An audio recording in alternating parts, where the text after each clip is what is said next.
Good afternoon. Welcome back to Tony's Tangent.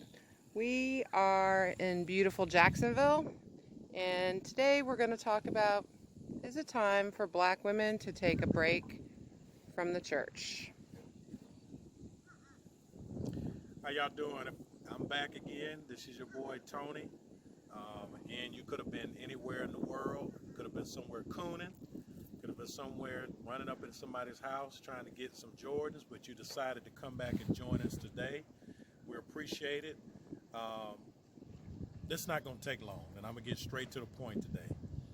But I'm making a call for all black women, and even women as a whole, to use their leverage in the churches, in the synagogues, in the mosques, to think real long and hard about actually coming out of the brick and mortar, stop supporting some of these pork chop eating, pimp like pastors and religious leaders that we have, and hold them accountable for them not doing and them not being proactive in the community.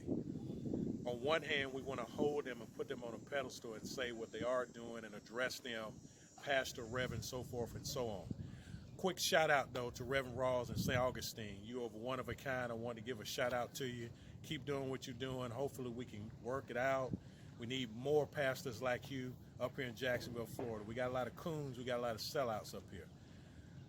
But I say this, and I'm speaking specifically to black women, particularly in these churches, because you comprise anywhere between 70 and 75% of the church. You do the majority of the work.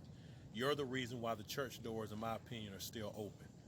With that said, most of you are doing great things Monday through Saturday in terms of being entrepreneurs, independent, and some of you can do a lot of things without men, so you say. What makes that problematic is on Sunday, you succumb to the pimp that's standing up in the pulpit. Now, this is not applicable for everyone, but for the most part, we have way too many churches for our communities to be falling apart.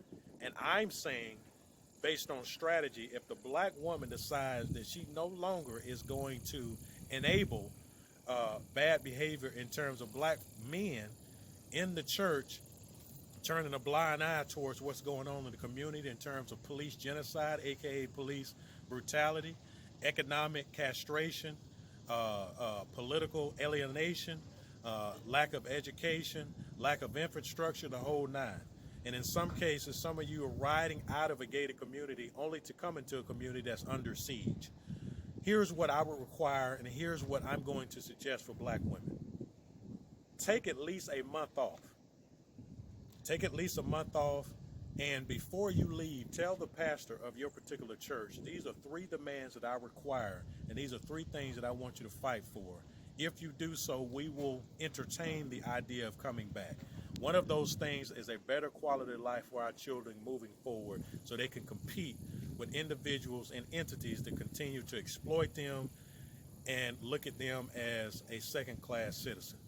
I personally believe if we did that wholesale, the pimp would sound less like Money Mike and sound more like Malcolm X.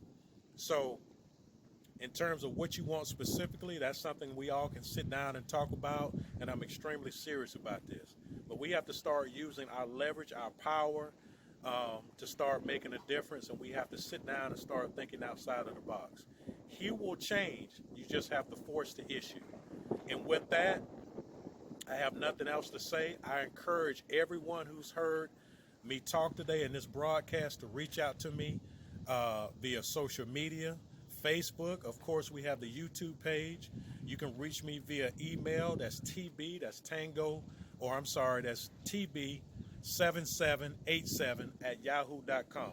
Again, you can reach me at TB7787 at yahoo.com. And whatever you do, stay black.